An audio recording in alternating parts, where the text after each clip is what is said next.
of impropriety that all too often come along with having to herd prostitutes like so many sheep on a daily basis. But the sergeant does not believe in police matrons and refuses to hire them. If it were not for the fact they need so much typing done and cannot do it themselves, there would be no women employed at our precinct at all. The typewriter is indeed my passport into a world otherwise barred to me and my kind.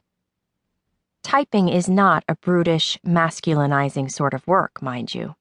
In fact, one might even go so far as to argue that the work of a typist, the simple act of taking dictation, the crisp dance of fingertips with their dainty staccato over the shorthand keys, is perhaps one of the most civilized forms of work our modern world has to offer. And they needn't worry about the rest of it. A good typist knows her place.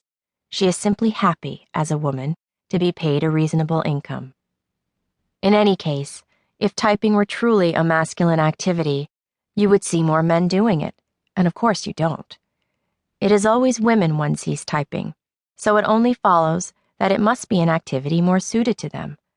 I have, in all my time, only met one male typist, and that particular gentleman's delicate constitution was even lesser equipped than my own for working in a police precinct. I should have known from the first he would not stay long. He had the nervous carriage of a small bird, and his mustache looked as though it was trimmed daily by a barber. He wore a pair of very well-kept white spats over his shoes. On his second day, a criminal expectorated a large stream of tobacco juice on them. The male typist, I'm sorry to report, turned very pale and excused himself to go to the lavatory. He only stayed one more week after that. White spats, the sergeant had remarked, shaking his head. The sergeant's clucking is often his manner of confiding in me. White spats have no place here, he said, and I knew he was probably glad to be rid of such a dandy.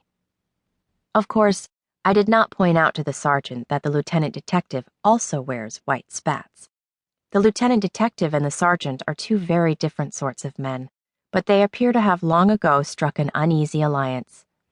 It has always been my distinct impression that I am not to outwardly tip my favor in the direction of either man, lest it upset the tenuous balance that allows for their cooperation. But if I am being honest, I will tell you I feel more at ease around the sergeant. He is older and perhaps a little fonder of me than a married man ought to be, but I feel it is a fatherly sort of fondness and that he became a police sergeant in the first place because he is a righteous man and he honestly believes it is his mission to uphold the proper order of our great city. Moreover, the sergeant likes all things to keep proper order and takes great pride in following all rules to the letter. Just last month he suspended one of the officers, sentencing the man to a whole week without pay, because the officer had given a homeless waif who was waiting in the holding cell a ham sandwich. I could see why maybe the officer did it. The vagabond was such a sad spectacle, the outline of his ribs whispered indiscreetly against the thin cloth of his shirt, and his eyes rolled like haunted marbles caught in two deep, dark sockets. No one accused the sergeant of being unchristian, but I believe he could tell some of the other men were thinking it. Feeding such a man only sends the message that there is no profit in hard work and following the rules, and we can't afford to bankrupt these ideas, the sergeant reminded us. The lieutenant detective outranks the sergeant, but you would never know it. While he can certainly intimidate others at will, the sergeant is not a tall man, although he is large in other ways. The great bulk of his weight sits around his waist, just over the rim of his uniform trousers, giving him a reassuringly paternal paunch. His handlebar mustache has taken on a sprinkling of salt and pepper in recent years. He wears it curled and also lets his sideburns grow long, which is no longer in keeping with the latest fashion, but the sergeant cares little for changing fashions, and he does not go in at all for the newest shocking ones.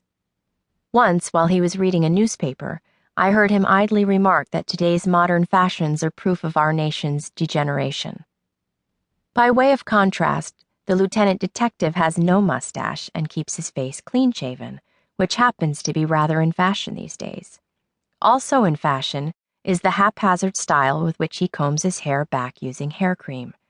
Almost always, a lock or two comes loose and falls quavering over one eye, only to have him run a hand through his hair and push it back up. On his forehead is a sizable